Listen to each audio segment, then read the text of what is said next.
messieurs, bonjour. Ravi de vous retrouver comme tous les mardis et mercredis. Bienvenue à vous, à votre émission Au fil du jour. Alors, on s'intéresse aujourd'hui à un hub créatif basé à Alger. L'objectif est de favoriser le développement des industries culturelles et créatives en Algérie.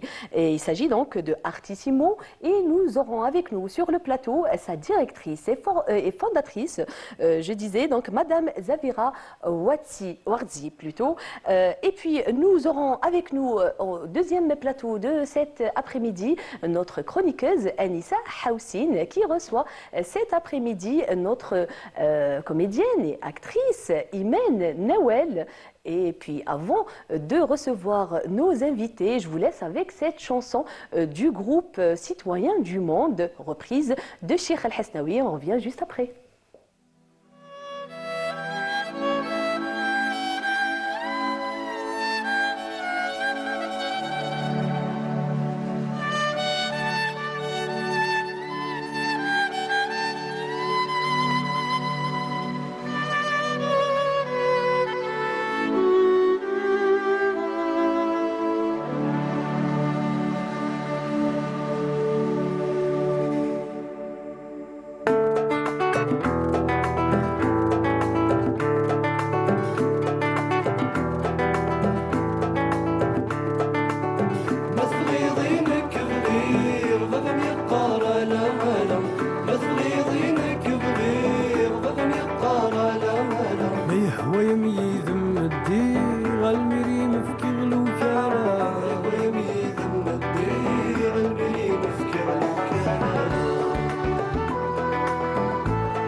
C'était donc une belle reprise du Cheikh El-Hesnaoui du groupe citoyen du Monde. Comme annoncé en début de cette émission, on s'intéresse aujourd'hui à la culture et en cette première partie de cette émission, Fil du jour, nous recevons la directrice et la fondatrice de Artissimo. Bonjour madame. Bonjour. Comment allez-vous? Alhamdulillah, merci pour l'invitation. C'est moi, je suis ravie de vous avoir parmi nous cet après-midi. C'est le mec, voilà, donc vous fêtez, madame, vos 25 ans d'existence. Artissimo fête ses 25 ans, je pense, en 2025. Voilà, là on rentre dans les 26 ans. On entame une nouvelle année, tout à fait. Effectivement. Alors, quel bilan faites-vous de ces 25 ans, justement? Alors, on va dire, le premier bilan, c'est qu'en tant que structure culturelle, en tant qu'entreprise culturelle, déjà, nous continuons d'exister. Donc ça, c'est déjà un bilan qui est très positif. Nous, lorsqu'on a ouvert, donc c'était en 2000, à ce moment-là, du fait de, bon, l'Algérie ne se portait pas au mieux, donc il n'y avait pas beaucoup d'activités artistiques. Et du coup, à ce moment-là, et on a pu voir tout au long de ces années, on va dire l'attractivité de la chose culturelle, l'intérêt pour la chose culturelle, que ce soit de la part du public, que ce soit de la part des artistes qui se sont beaucoup exportés à l'international, enfin, on a pu voir une dynamisation de ce domaine. Alors il reste encore tout à faire, bien entendu, mais il n'empêche que, d'abord, ça a été 25 ans aussi de richesse de rencontres avec des artistes, avec des penseurs, des philosophes, des créateurs. Et ça, c'est tellement passionnant parce qu'en fait, en réalité, je ne dirais pas que nous sommes des idéalistes, mais en tout cas, on essaye tous ces gens-là essayent de voir le monde de manière beaucoup plus optimiste. Et donc ça nous nourrit et c'est un bilan du coup positif. Eh ben, tant mieux, on est heureux en tout cas que ce genre de hub existe en Algérie, Madame Ordi. Votre travail est axé sur la formation artistique et la diffusion culturelle. Pouvez-vous nous en dire davantage, Madame Ordi? Alors, nous, en fait, lorsqu'on a commencé donc, en 2000, notre objectif était vraiment de faire de la formation et ce qu'on appelle l'éducation artistique. Donc, des ateliers dans la musique, le théâtre, la danse, la photographie, la poterie, la céramique, en fait, toute la peinture. Oui, en fait, et l'objectif vraiment était de réconcilier les Algériens, alors adultes et enfants. À l'époque, on travaillait beaucoup avec les enfants, et inculquer cette sensibilisation et cette culture artistique afin qu'elles puissent vraiment faire partie de leur quotidien. Et donc, après, il y a eu beaucoup de choses. Donc ensuite, on a fait de la formation diplômante et qualifiante sur quelques domaines liés aussi au monde de la créativité. Après, on a commencé à travailler avec les entreprises parce que même on se dit une entreprise, Artissimo, où est le lien? Mais en réalité, il y a beaucoup à faire à la fois sur les entreprises qui intègrent l'art et la créativité dans leur culture d'entreprise, sur certaines compétences à acquérir, etc. Là, on va dire, on a intervenu. Mais donc c'est vrai que c'est notre ADN. La formation, la transmission, c'est notre ADN. Par contre, à partir de 2020, en fait, aujourd'hui, c'est vrai qu'on n'a plus cette appellation de hub créatif et culturel. Pourquoi? C'est parce que, étant là depuis plus de 20 ans à ce moment-là, maintenant c'est bientôt 26 ans, on a pu voir effectivement les choses positives, donc le développement, on va dire, positif du secteur de la culture, mais il y a quand même on va dire des points d'amélioration pour rester donc l'écosystème culturel, donc d'un point de vue surtout économique, mais pas que, n'est pas vraiment encore stable. Du coup, vous avez par exemple beaucoup d'artistes qui aujourd'hui ne peuvent pas encore vivre de leur métier. Vous avez des structures culturelles qui n'arrivent pas à s'inscrire dans le temps pour différentes raisons, qui n'est pas intéressant on va dire d'évoquer ici. Et donc du coup, les entreprises aussi, c'est vrai que nous on propose des choses, mais on se rend compte qu'il n'y a pas beaucoup de sensibilisation. Les acteurs, on va dire, ne travaillent pas beaucoup les uns avec les autres. Et donc nous on s'est dit que si on veut que ce secteur il se développe, si on veut que nous-mêmes en tant qu'entreprise culturelle on puisse durer, il faut qu'on crée ce lien. Et donc c'est de là qu'on parle de hub et de là qu'on a transformé certaines activités. Donc on a continué à faire de la formation. On est en train de voir, Madame Ordi, quelques vidéos justement de votre... Ah oui. Voilà. De vos formations, je pense. Ça, c'est des ateliers. C'est des ateliers. Ah oui, ça, c'était bien. C'est un concept qu'on avait lancé qui s'appelait Mahrifart et qui était vraiment un accès à la culture générale à travers des ateliers artistiques, mais des ateliers de connaissances historiques, philosophiques, sociologiques, etc. Donc, il y avait un panel comme ça de domaines sur lesquels on travaillait. Justement, alors, lors de nos échanges dans les coulisses, donc on parlait, Madame Wardi, de problématiques que vous essayez un peu de traiter au niveau de votre hub. Oui, bah, par exemple, alors si moi j'aime bien plus les solutions que les problèmes, en fait, quand on démarre des solutions. Mais par exemple, l'une on va dire des besoins, c'était que souvent on dit qu'il n'y a pas beaucoup d'espace pour les artistes, etc. Et donc du coup, nous, on a mis à disposition notre espace, même s'il n'est pas très grand, mais il n'empêche qu'il m'a le club. Et donc du coup, on s'est dit, on va donner la possibilité de connecter le public aux artistes. Donc à la fois les artistes faire connaître leur travail et en même temps voilà, et en même temps que le public, c'est quand même pour ça, c'est la finalité. Alors nous l'avons toujours fait en réalité, sauf que à partir du moment où on est devenu, enfin il y a eu cette, on va dire cette transformation, on l'a intégré vraiment comme une activité d'Artissimo, et du coup ce qui se faisait de manière sporadique, aujourd'hui c'est une programmation, donc à peu près 3 à 4 événements par mois, très diversifiés.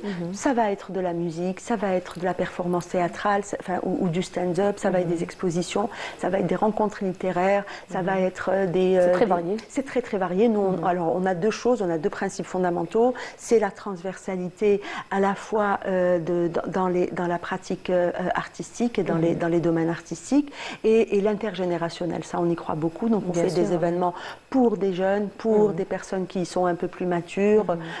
Voilà, et on adore que les gens se mélangent. Ça, c'est vraiment voilà, ce qui nous fait le plus plaisir. Très bien. Donc, vous avez collaboré pendant toutes ces années avec une centaine d'artistes, d'après un peu plus. D'accord. Quelle valeur ajoutée a apporté cette collaboration sur la scène artistique en Algérie? Alors, la scène culturelle, notamment. En fait, restons modestes. Mais il n'empêche qu'il y a quand même quelques jeunes qui étaient des apprenants à Artissimo et qui, pas beaucoup, mais certains qui ont décidé d'en faire un métier. Donc ça, c'est déjà une belle satisfaction. À travers et d'en faire vraiment un métier. On fait à travers aussi, dans le hub, on a fait aussi de l'accompagnement pour des entrepreneurs culturels. Parce que c'est pas, aujourd'hui, on parle beaucoup de start-up et tout, mais dans le domaine culturel, il peut y avoir des start-up, mais il peut y avoir... Non, projet culturel, ça peut être l'événementiel, ça peut être quelqu'un qui veut créer une école d'art, ça peut être quelqu'un qui veut ouvrir devenir manager culturel, ça peut être quelqu'un qui va lancer une marque de vêtements, une marque de mobilier, etc. Et donc là-dessus, il faut travailler le modèle économique, il est spécifique, c'est pas comme quand on va, je sais pas, aller sur un produit technologique, je sais pas, de construction ou d'agriculture. Donc nous, on les accompagne, et on a pu voir que certains des personnes que nous avons accompagnées ont créé leur structure, ont lancé leurs projets, etc. Donc ça, c'est quand même une satisfaction. Sur la diffusion culturelle dont on parlait, quelque part, c'est aussi... Alors pour nous, c'est super parce que ça nous ramène du public, on est très...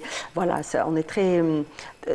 il y a une valeur ajoutée pour nous, mais en même temps, pour les artistes, ça leur offre c'est une carte de visite aussi. Parce que pour ceux qui n'ont pas eu, par exemple, la possibilité justement d'être programmés dans des salles plus conventionnelles, quelque part, ça leur fait de l'expérience. Et en même temps, et après, du coup, ils disent, non, si, voilà, je suis montée sur scène. Et donc, c'est vraiment du gagnant-gagnant, et puis ça rentre dans l'objectif justement de ce hub. Oui, et puis de développer, de mettre en lumière ce qui existe, et en fait, et peut-être parfois le mettre dans un écrin, le valoriser, etc. Enfin, voilà, et le rendre surtout visible auprès du public. On va voir tout de suite un petit extrait de ce que vous faites au niveau de ce hub, Madame Wardi. D'accord.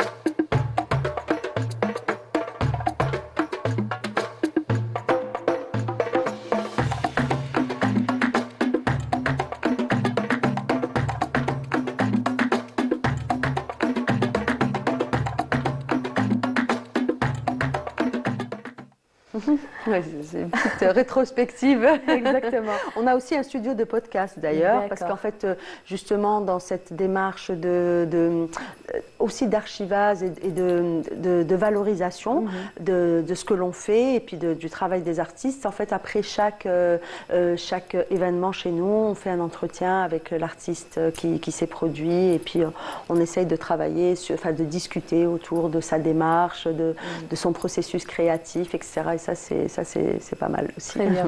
Donc, vous, à travers dans votre hub, vous intervenez également auprès des entreprises, Madame Wardi, à travers des programmes d'accompagnement, n'est-ce pas? Oui, alors les entreprises qui ont la nécessité ou qui, à un moment donné, reconnaissent, saisissent l'importance de l'art déjà. Parce qu'aujourd'hui, en fait, nous, l'art, la culture, c'est vraiment un vrai levier de transformation, transformation sociétale. Ça crée du lien, ça touche à l'émotionnel, ça touche justement à la communication, ça touche à l'âme, à la reconnaissance aussi personnelle. Et donc, toutes ces notions-là, en fait, on va les retrouver dans un groupe de travail. Donc, quand on est dans une entreprise qui, parfois, il n'y a pas beaucoup de communication, il n'y a pas de cohésion, il n'y a pas de... Ah, Carafa, c'est la vraie vie, hein, ça existe partout. Et bien, à travers la même chose, des propositions de programmes, soit sous forme d'ateliers, soit sous forme de team building, soit sous forme, tout dépend, de formation, eh bien, on répond à ces problématiques en utilisant des médiums tels que le théâtre, tels que la musique. Ça peut paraître très surprenant. Il y a des fois où on a intervenu dans des entreprises où il y avait des ingénieurs et tout. Et puis finalement, à la fin, ils sont les premiers à prendre le micro. Et ça déstresse, ça crée du lien, ça permet de découvrir l'autre parce qu'on peut venir tous les jours au travail et ne pas crée savoir, des liens, en fait. ne pas savoir ce que l'autre fait en réalité. Créer des liens dans un milieu professionnel. Exactement. Et ça, nous, en fait, alors là, c'est effectivement des propositions que l'on fait aux entreprises, mais on travaille aussi avec, par exemple, avec des institutions, qu'elles soient nationales ou internationales. On a intervenu sur des questions, par exemple, de racisme, sur des questions, d'égalité, des genres. Aujourd'hui, par exemple, on parle beaucoup malheureusement, d'addiction à la drogue, etc. Les jeunes, c'est un fléau. C'est une forme, justement, une forme de... ça d'un peut être coaching, mais d'une autre manière. En réalité, oui, voilà. En fait, véritablement, c'est-à-dire si on veut, en tout cas, nous, on sait que par la pratique artistique, on peut véritablement, je ne dirais pas régler, mais en tout cas contribuer. Aujourd'hui, c'est pas moi qui le dis, ce sont des études. L'OMS, par exemple, a fait des études. Il y a plus de 900 études qui prouvent que l'art peut véritablement permettre la guérison pour des personnes qui sont atteintes de maladies, pour tout ce qui est santé mentale, par exemple. L'art a un rôle dans les questions justement d'addiction à la drogue, etc., les fléaux qui touchent la jeunesse aujourd'hui. La pratique artistique va donner un cadre, va donner justement de la reconnaissance pour des personnes qui sont en réinsertion, qui ont été, à un moment donné, ont fait de la prison ou là. Pour préparer cette réinsertion, la pratique artistique, c'est des études qui disent que peut permettre vraiment, en tout cas, augmenter à 20, 30, 40, même, voire 50% la réinsertion. Et c'est dans ça qu'aujourd'hui, nous, on s'inscrit. C'est-à-dire que, bien sûr que c'est beau, c'est bon, c'est de l'esthétique, c'est de la beauté, c'est de l'émotionnel, mais on veut vraiment jouer ce rôle, justement, de transformateur à travers la culture. Très bien, on parlait donc des adultes, des entreprises notamment. Qu'en est-il pour les enfants? Comment l'art peut contribuer dans l'éducation de l'enfant?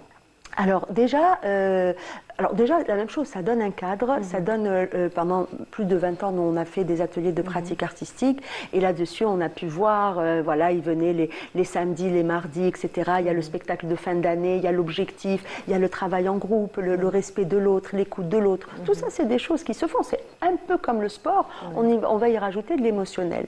Mais aujourd'hui, par exemple, on avait travaillé un moment sur un programme qui s'appelle Culture Kids, c'est d'ailleurs, qui est un super programme, et l'idée était justement de développer développer la culture générale. Parce que l'école, c'est bien, mais parfois l'école, c'est trop, voilà, mais on ne sait pas pourquoi. Et nous, à travers des sujets qui concernent le patrimoine algérien, qui concernent la culture algérienne, qui concernent l'histoire de l'Algérie, on intervenait par des ateliers, la même chose d'architecture, c'est quoi l'architecture algérienne? On a fait des ateliers d'architecture, on leur a fait un atelier pour découvrir qui étaient les grands musiciens algériens. On a travaillé sur, par exemple, la littérature, ils ont fait un magazine littéraire.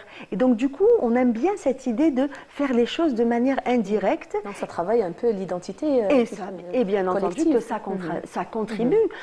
Moi, par exemple, il y a beaucoup de jeunes, parfois je leur pose la question, est-ce que vous connaissez la chanteuse Selwa? Mais vous avez 90% des gens qui ne la connaissent pas, alors en plus elle est décédée il n'y a pas très longtemps. Ça a été c'est juste un exemple. Et je me dis, c'est pas possible, il faut qu'on fasse quelque chose. C'est-à-dire que l'éducation, l'école, elle a un rôle, mais je pense qu'à travers la culture, on peut véritablement décloisonner des sujets qui peuvent faire peur parfois aux parents, aux enfants. Ils se disent, ah non, et tout. Mais quand on va le faire à travers justement du théâtre, de la musique, que sais-je, de l'écriture, de la composition, et bien là, ça se fluidifie et ça reste surtout dans la tête. Et c'est un peu aussi une manière d'éloigner un peu les enfants des écrans, cette addiction qui est apparue ces dernières années, madame. Oui. Alors forcément. Après, là-dessus, on est obligé aussi, nous, adultes, d'être un peu innovants. C'est-à-dire qu'aujourd'hui, cet outil, le téléphone ou le digital, fait partie de nos vies. Donc, on ne peut pas s'en départir. De notre quotidien, oui. Donc, autant faire en sorte, par exemple, de les accompagner pour suivre des programmes pédagogiques, des programmes qui sont adaptés à leur âge. C'est clair que rester sur le téléphone et voir les influenceuses ou les je ne sais quoi, et les trends et les hada, bon, c'est un vrai problème parce que ça va les bloquer leur créativité, mais en même temps, on se doit aussi, nous, de réfléchir à comment intégrer nos contenus pour intéresser ces jeunes-là qui, nous-mêmes, adultes qui avons vécu, on a grandi avec le téléphone et le fax. Aujourd'hui, on ne peut pas se passer du téléphone. Alors, exactement, tout à fait. Tout est dans la manière de faire les choses. Au fond, le téléphone, c'est juste un outil, mais après, il y a c'est le rôle des parents, le rôle de l'école, le rôle de la société d'accompagner pour en prendre le meilleur parti.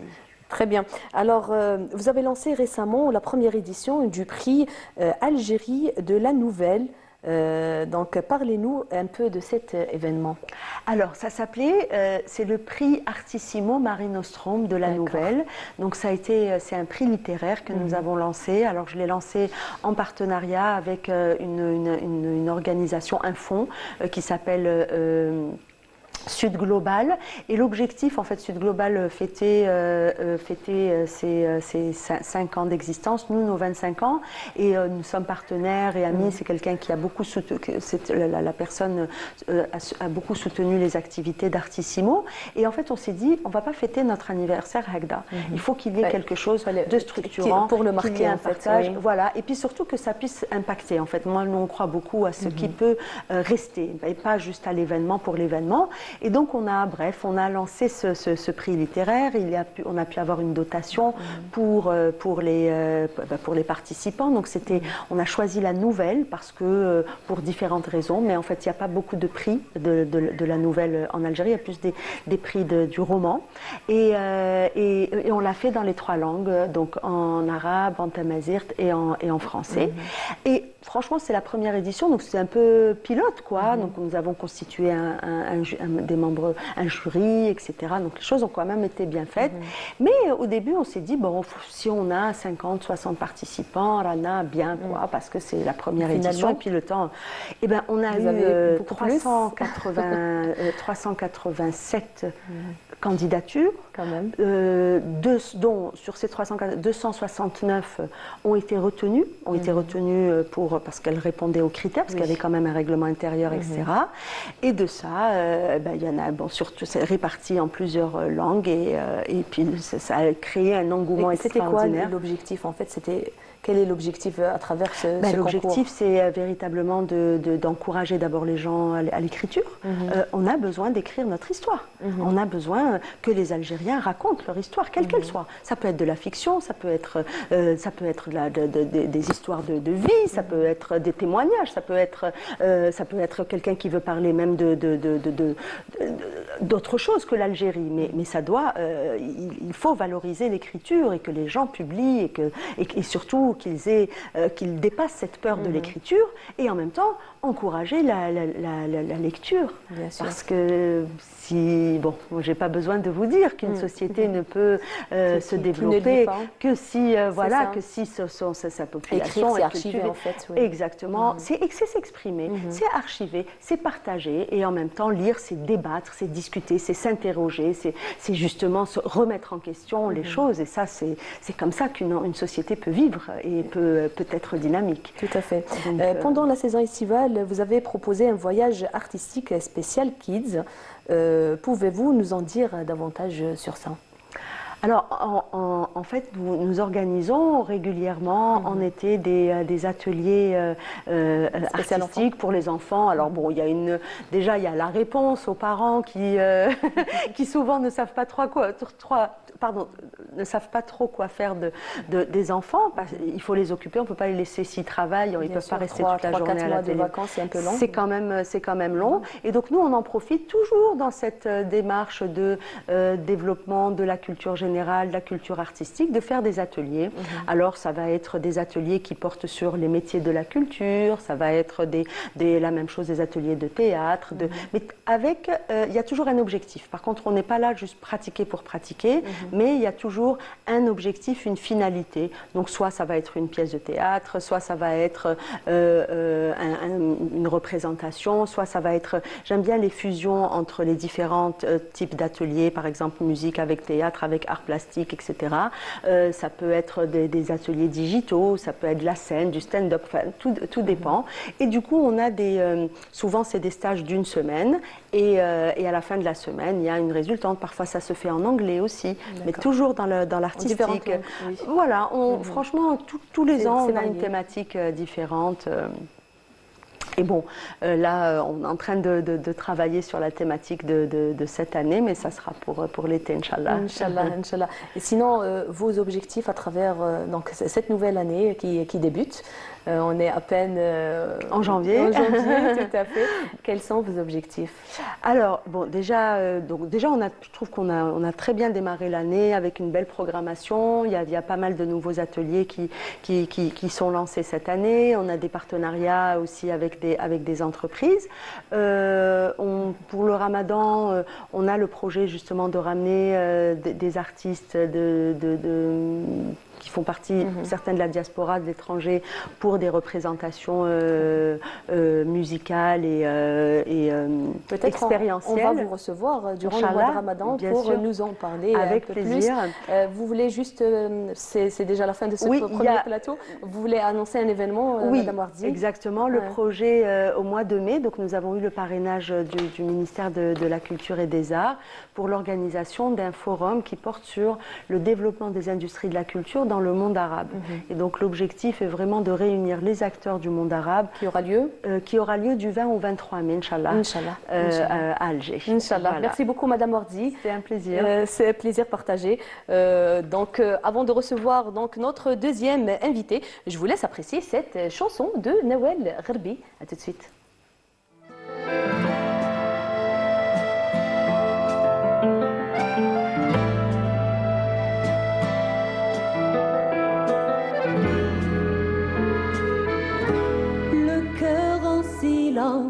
Le soleil levant, de ses couleurs qui s'élancent, le ciel se levant. Mais ton ciel est si dense de tes larmes brûlantes, ô terre de mon enfance, ton rêve me tourmente. Des cris d'espérance qui fusent de tes rues, jeunesse en errance, tant de rêves déchus.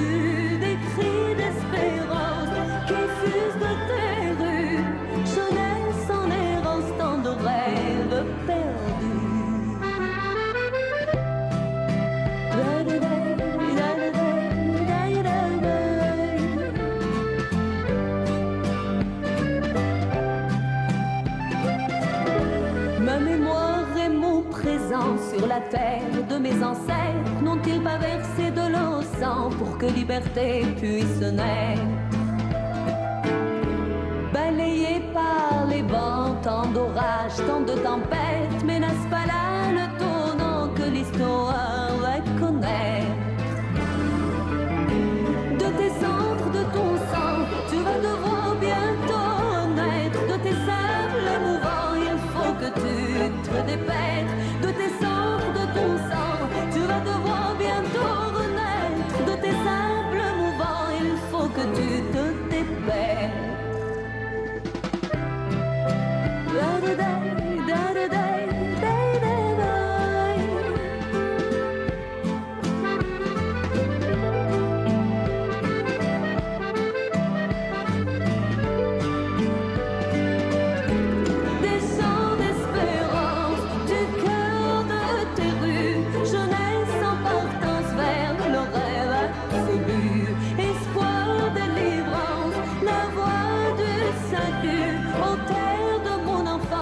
Liberté est venue des champs d'espérance, du cœur de tes rues, jeunesse en partance vers le rêve absolu, espoir, délivrance, la voie du salut, aux terres de mon enfance, ta liberté est venue.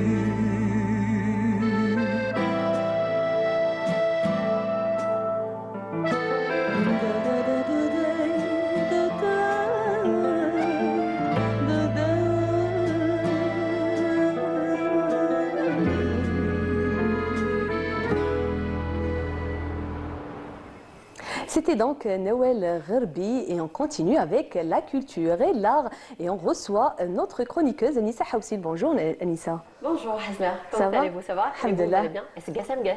En retard, mais Malish. ça va? Alhamdulillah. Très contente d'être tout le temps avec toi et avec toute l'équipe de Canal Algérie, surtout au fil des jours. Et je ne viens pas les mains vides. Bien sûr. Toujours avec notre actrice et amie et copine, la grande actrice pour moi, Imen Nouel. Imen Nouel, ravie d'être venue, d'être parmi nous cet après-midi. Merci Hasna, merci Anissa. Ben, je ne pouvais pas ne pas venir. À chaque fois, elle insiste. Et aujourd'hui, j'ai tenu à te présenter avec vous. Et c'est toujours un plaisir de me retrouver sur les plateaux de Canal Algérie. Et voilà, merci à vous. Vous venez justement à la veille du mois de Ramadan et vous allez nous en parler, n'est-ce pas Anissa? Oui, elle va nous en parler par rapport au projet Camp. Parce que comme on dit, on ne peut pas voir la Ramadan et surtout voir la télévision sans Imen Nouel. Mais là, on va parler de sa carrière, une carrière d'une grande actrice qui a commencé on y reviendra par la depuis, suite sur le mois de Ramadan. Ben, je suis sûre et certaine.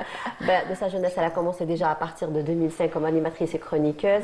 Et sans oublier, je ne peux pas donner tous les titres elle a des commencé, films. je pense, en tant que mannequin, n'est-ce pas, Imen, non? Enfin, ça, c'était animatrice. J'étais jeune, donc je Elle faisais était mes jeune. études et je faisais ça parce que j'aimais bien, mais je n'en ai pas fait une profession jusqu'au jour où je découvre ma passion pour l'acting. Voilà, c'est vraiment en 2005 qu'elle a commencé en tant qu'animatrice et chroniqueuse dans la télévision et de la radio aussi. Mais là, moi, j'aimerais parler surtout d'un grand événement qui s'est passé. Moi, avant cela, je préfère parler du film, le grand film qu'elle a fait, La Reine. La dernière reine, voilà, avec Adila. Et elle a été comme la reine Chega, un film qui est magnifique, qui relève l'histoire de l'Algérie et surtout le rôle de Imen.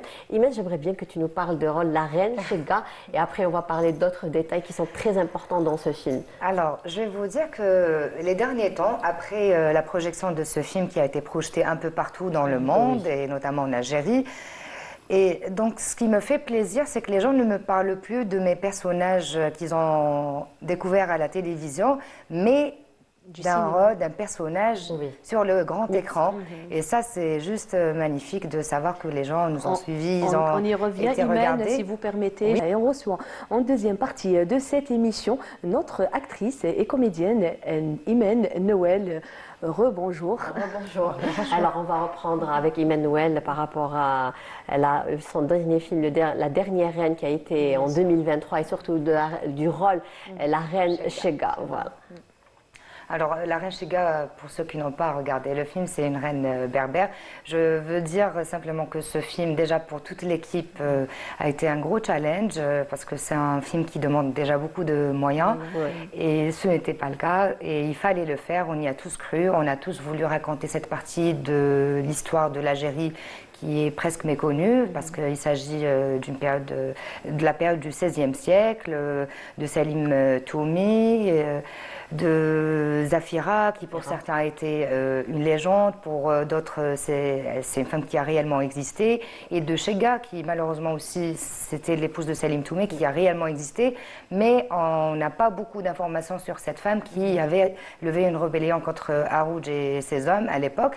Et donc voilà, c'était un gros challenge et on a fini par le faire et c'était beaucoup d'émotions et beaucoup de fierté à chaque fois qu'on projetait le film un peu partout dans le monde. Et voilà, C'était tout le monde qui était émerveillé par rapport au rôle. Oui, surtout que c'est un film qui est basé sur beaucoup de détails. Alors, il y a eu un travail sur la derija qu'on parlait à l'époque, sur les costumes, sur les décors, imaginez même sur les plantes qu'on utilisait à l'époque, et beaucoup de détails.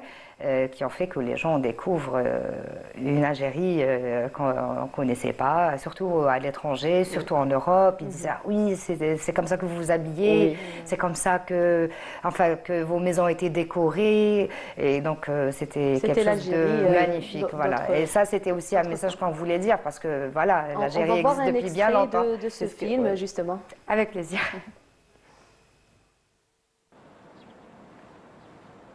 نهاجموا الجمعة الماضية كيجوا القبالة وناس متيجة يتاجروا في المدينة وانتوما ورجالكم تتخباو في وسطهم السلاح يتخبى تحت السلعة كيما في كل يوم جمعة تروحوا تصلوا في الجامع الكبير كي يقيم عروج الصلاة لتم تقربوا منه غير يخرج تقتلوه هو وخاوته كامل الرجال قراب منه الباقي راح يستسلموا كي يشوفوا هذا الشيء مانيش حابة الدم يسيل بزاف حاب يرجع خليفة علينا نضربوا ضربتنا وهما يصليوا هكذا يكونوا ماهمش رافدين سلاح تروان سيدي عبد الرحمن ما نضربوش في الجوامع المغضوب عليهم هما. Donc c'était un extrait de ce film, Anissa. Oui. Alors j'aimerais bien, Emmanuel, parce que ce rôle que tu as eu, c'était la reine Chega, c'était magnifique. Alors le rôle que tu as interprété, est-ce que c'était facile pour toi? C'était pas facile? Quelle émotion? C'est une nouvelle expérience pour toi au cinéma. C'était comment cette belle expérience? Surtout avec Adila et toute l'équipe. Et après on va parler des costumes et surtout de l'artiste qui a fait ça, Jean-Marc. Jean-Marc. Alors par quoi commencer? Par mon personnage, Chega. Oui. Au début, j'avoue que j'avais pas trop aimé ce personnage parce qu'il y avait une version où c'était écrit, où il était déjà.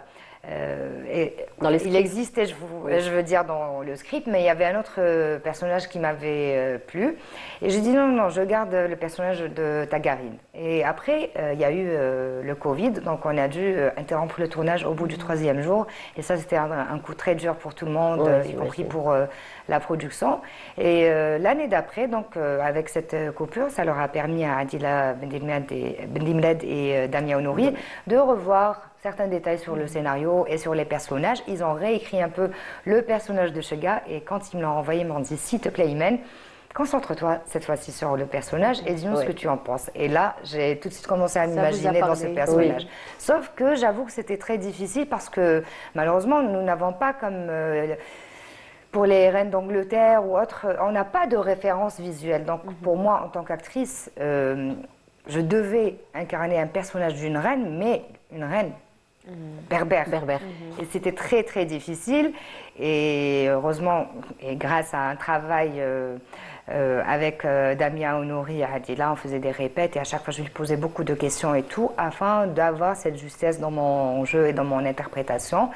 Et c'est comme ça que ça a été fait. Et sauf que le challenge aussi pour moi a été d'interpréter un personnage berbère et donc parler en langue berbère, donc Le langage, l'algérien. le derja, voilà. Tout à fait. Le dialecte. Et j'ai dû apprendre, il fallait que ça fasse naturel dans le jeu. Je pense que c'est la seule séquence où on m'entend parler En arabe. mais sinon c'était tout au long du film, c'était en langue berbère. Parce que C'est magnifique. je sais que ça te tient vraiment à cœur par rapport à cet extrait. Et moi, personnellement, je suis partie, j'ai assisté à l'avant-première. C'était le moment qui était là où elle est venue, Imen Noël, elle a fait ce passage avec, c'était tout le monde, on était tous, c'était très émouvant. Oui. Moi, je parle Il y a de ça, ma- bien sûr, parce oui. que même dans l'une des séquences, elle dit il n'y a ni toi ni moi dans l'histoire, Toi. Temzro Nelzaï, donc la Voilà. priorité à L'Algérie. l'Algérie. Et oui, oui. C'était quelque chose d'émouvant. Oui, Ouais. oui, il y a beaucoup très symbolique, c'est très émouvant et Oui. bien sûr quand on parle d'Algérie, Bah cette ouais, émotion, voilà. elle est On toujours l'a là, tous. très très fort. Ça va de soi. Oui, oui. Voilà. Après, j'avoue que pour revenir au costume, Voilà. c'était pas évident de tourner à la montagne ou dans certains décors comme la grotte où il fallait de la plage prendre une barque avec la protection civile, après escalader un peu la montagne pour arriver à une grotte et avoir toutes ces tenues qui pesaient des kilos oui. ou des kilos. Et, Moi, j'ai eu, alhamdoulilah, voilà, moi, j'ai eu la chance de connaître, et je connais Jean-Marc. Jean-Marc. Voilà, Jean-Marc, il a vraiment souffert. Il a fait un travail magnifique. Et moi, à chaque fois, quand je voyais, je découvrais les tenues, je me dis, ah oui, j'ai hâte de voir ce film. Et franchement, Oui, le on film, avait il est tous magnifique. hâte. Il a fait vraiment un travail magnifique. Oui, Et et extraordinaire. au fait, le costume, quand on le porte, il nous aide à nous mettre dans la peau du personnage. Et ça, c'était aussi l'un des challenges pour la production et pour les réalisateurs de confectionner des costumes en Algérie parce que les louer ailleurs, comme en Italie par exemple, où on a l'habitude de louer Ça va être les coûteux. costumes, ça allait être très coûteux. Un des autres challenges, c'était il y a un manque de décor de cette époque-là, mais au lieu de prendre des studios ailleurs, on a décidé de faire ce film ici en Algérie, dans des décors algériens. Et donc, voilà. C'était unique. juste magnifique. Et quand on voit le résultat et quand on voyait On ne peut être surtout que satisfait, les réactions du public, c'était juste quelque chose de Ça magnifique. vous a pris combien de temps pour Tourner tourner? Oui. Alors, je vous ai dit, on a interrompu le tournage Interrompu par à cause rapport du au Covid, Covid oui. et on l'a repris 1 an et demi plus tard. Donc, le tournage avait pris à peu près 6 semaines, peut-être. Non, pour que je ne dise pas de bêtises, 8 semaines. Oui, Ouais, 8 semaines, ouais. à peu près 2 mois. Voilà. Et, mais par contre, la préparation du film, de la naissance Bien sûr, ça a de ce pris scénario plus ou de de temps, oui. l'idée jusqu'à sa sortie, ça a pris quand même 7 ans. Oui, Voilà. quand même, Et hein. c'est énorme. Ouais, c'est énorme. c'est énorme. Oui. Et pour Et donner un bon résultat, il Oui. fallait travailler. Et je pense que avec- quand on voit ce genre de film, parce que franchement, elle est où la réussite aussi quand on voit, et je pense que c'est une première en Algérie, ou pour les Algériens, d'écrire à des salles de cinéma pour dire, s'il vous plaît, est-ce que vous pouvez remettre Oui. le film en salle, Oui. on l'a raté, ou on a juste envie de le revoir une deuxième, une troisième fois. Voilà, c'est juste magnifique. Franchement magnifique, c'est une belle expérience et aussi il faut dire que Imen Noël dernièrement au niveau de Betna, vous avez eu un prix, un hommage pour l'artiste oui. algérienne Imen Noël et aussi l'artiste égyptien d'origine de mère algérienne Ahmed Magdi oui. au niveau du festival de Batina. Oui, C'était alors comment ça- cette expérience? Oui, c'était magnifique, bien sûr. Oui. Recevoir un appel pour vous dire, voilà, nous aimerions vous inviter comme invité d'honneur, vous rendre hommage au festival Al Batina au Sultanat d'Oman. C'était quelque chose d'unique. C'était un moment très marquant pour moi parce qu'il faut dire la vérité. Enfin, avouer que la reconnaissance, c'est quelque chose de très bien. Bien Et- sûr, mais c'est aussi quelque chose de très rare chez nous. Alors, si elle est là et que ça vient d'ailleurs, ça fait énormément plaisir. Et il y a ce sentiment de fierté aussi quand on est là-bas. Parce qu'on sait que ce sentiment de fierté tout simplement parce que à travers mon parcours, j'étais là aussi pour représenter le cinéma algérien, mais aussi la culture de mon pays. Et ça, c'est quelque chose de magnifique. énorme, et- ouais. Moi, j'aimerais bien que tu nous parles du moment là où ils ont appelé pour faire un discours et recevoir le trophée hommage. C'était comment? Comme je savais, donc Mais comme- malgré toute la fatigue, la veille, je suis arrivée en retard parce que voilà, il y a le décalage horaire un peu, il y avait des retards de l'avion, donc je suis arrivée le lendemain et après j'ai dû prendre la route. J'étais vraiment exténuée, mais voilà, j'étais aussi très contente et tout excitée, mais arrivée sur le podium, au moment où je devais parler, c'était une petite full of famille. emotions. J'étais On très va voir très les émue. images, Et... Imen, Oui, on va voir les justement. images.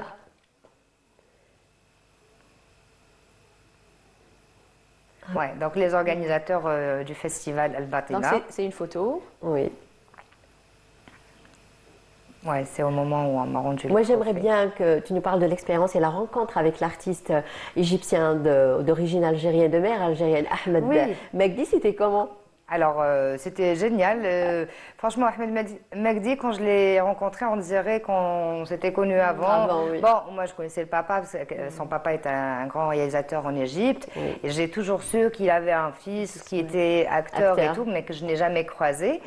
Et là, on dirait qu'on se connaissait. Il était tout content de me recevoir, parce qu'il était arrivé était avant algérien, moi, ouais. de recevoir Tani Betibled. Carrément, il s'est levé en présence des organisateurs. Je tiens aussi à souligner que les gens du Sultanat d'Oman, c'est des gens très, très, très accueillants, d'une gentillesse incroyable. Et donc voilà, lui, il était là, il m'attendait tout le monde m'attendait pour le déjeuner. Et il se levait, marhaba bik, bint bladi, wachraki, bint bladi et tout. Et voilà, donc le contact. Moi, j'aimerais bien que tu nous parles des naturellement, anecdotes. magnifique. Oui. Oui, après. Des bien anecdotes sûr. parce qu'il est algérien, elle est algérienne. Comme on était les deux, c'était Votre Euh, discours, Imen, oui, c'est une photo de votre Tout à lors fait. de votre discours. Oui, où j'ai remercié les organisateurs et le peuple omanais. Oh, Manu. Donc, c'était des moments magnifiques, drôles. C'était quoi Quand on va les dans un anecdotes festival, c'est pas juste de l'amusement, c'est pas des vacances. Bien sûr. On essaye Oui. de faire des visites et tout, mais c'est beaucoup enfin, c'est un programme chargé, c'est assister à des conférences, à des masterclass, à des ateliers. C'est aussi regarder beaucoup de films, faire des interviews. Et Un programme donc, chargé. voilà. en fait. Oui. Il y avait beaucoup de fatigue, mais en même temps beaucoup de plaisir à croiser des jeunes qui aiment le cinéma, qui ont envie de faire des films, de discuter avec Ahmed aussi par rapport à l'expérience, enfin son expérience, et égyptienne. aussi à la production du cinéma en Égypte. Donc c'est toujours intéressant quand on croise des artistes ou des réalisateurs ou des producteurs d'autres nationalités, de savoir comment ça se passe chez eux et de partager Un nos échange qui ne expériences. peut être que C'est constructif, juste magnifique. Et puis Peut-être voilà. y aura-t-il un échange ou un travail avec Ahmed. Inch'Allah, lui, il aimerait. Oui. Moi, j'ai parlé d'une idée, Oui. ben, on verra bien. Peut-être qu'un jour, Inch'Allah. on réussira. Inch'Allah. C'est Moi, pas j'a- quelque chose de simple, mais peut-être qu'un jour, on réussira à faire quelque Par chose. rapport à la tenue que tu as mis de le styliste Karim Saïfi, Conçu est-ce que par c'était un Karim choix? Sifa, oui. Oui. Oui, tout à fait. On Le est en train choix. de voir justement. Oui. oui. Oui. Alors, Le trophée, moi, la tenue. Moi, depuis très longtemps, j'ai toujours aimé porter des tenues algériennes parce que je trouve que c'est beau, ça représente la noblesse, la culture, l'identité algérienne. Un Est-ce que petit le choix- extrait de votre discours, justement. Ah, Oui. ok.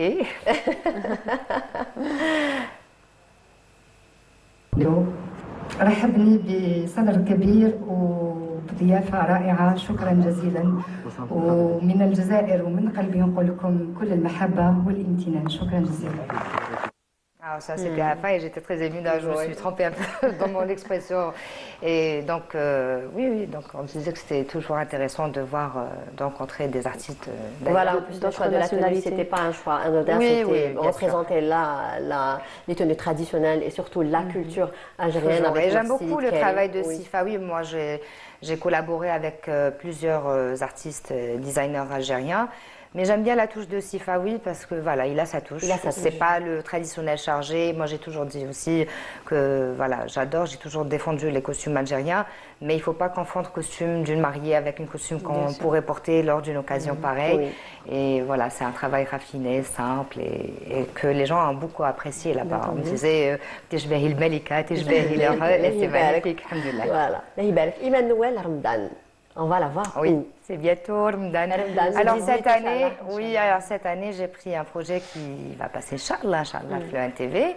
Donc c'est un site comme comédie. Je voulais revenir un peu vers la comédie. Mon personnage n'est pas très comique, mais il y a beaucoup de situations comiques et l'histoire est sympathique. Je ne peux pas en dire beaucoup parce que voilà, même il faut pas un garder la peu. commentation. C'est l'histoire de trois belles sœurs entre elles, des histoires de couple, des histoires de belles filles avec leur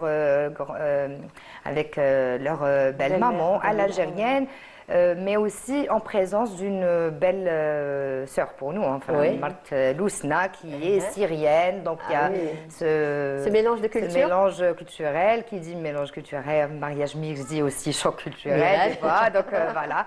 Je pense que ça va être une série très sympathique. Vous allez aussi peut-être découvrir mon côté Un autre, chanteuse, oui. parce que pour chacune des artistes, C'est ce que nous je avons voulais. enregistré une chanson.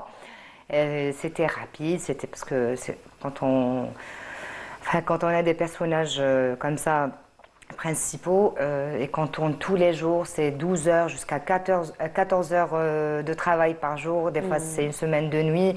C'est très épuisant, mais je pense que comme à chaque fois, j'ai donné le meilleur de moi-même. Et j'espère que vous allez apprécier, Inch'Allah. Inch'Allah, Inch'Allah. On vous a vu, Imen, dans différents rôles, aussi bien à la télévision qu'au cinéma. Oui. Mais que préférez-vous, justement? Vous avez fait aussi du théâtre? Non, ça, c'est mon souhait. D'accord. Et j'aimerais vraiment un jour pouvoir Faire du théâtre. monter sur les planches et faire du théâtre. Parce qu'à chaque fois, j'adore le théâtre. D'accord. À chaque fois que je voyage ou à chaque fois qu'il y a des pièces théâtrales présentées ici en Algérie lors du festival ou en dehors des festivals, j'y vais et j'adore ce moment lors de la présentation, mais aussi l'après-présentation où tout le monde est là et le salut du public et le public qui applaudit fort. C'est une autre et ça, émotion, c'est en fait, le magnifique. théâtre, oui. Oui, Mais c'est- entre télévision et cinéma? Alors, j'ai commencé à la télé, qui m'a le NTV aussi. Voilà, Donc, j'ai ben commencé oui. avec la série Nesmler City Nesmler City, c'est ça. en 2005. Donc, c'est sûr que j'aime. C'est pas que je n'aime pas. Mais j'avoue qu'après avoir Essayé tenté le des cinéma. expériences dans le cinéma, j'ai une préférence pour le cinéma. D'accord. Ouais, ouais. Et j'espère qu'on aura, à partir de cette année, Inch'Allah, en tout cas pour nous, j'espère que ça va être une Ça va année être de une- cinéma et plein de Inch'Allah, productions et Inch'Allah, on vous le souhaite de en tout projets cas, à oui. succès, Inch'Allah. Ouais. Voilà. Moi, j'ai une petite surprise pour toi, Ah oui. Imen. Ouais. On va voir si c'est possible. Oui, bien sûr. Oui. C'est une journée un peu. Oui, je l'ai pas dit. J'ai jamais fait ça.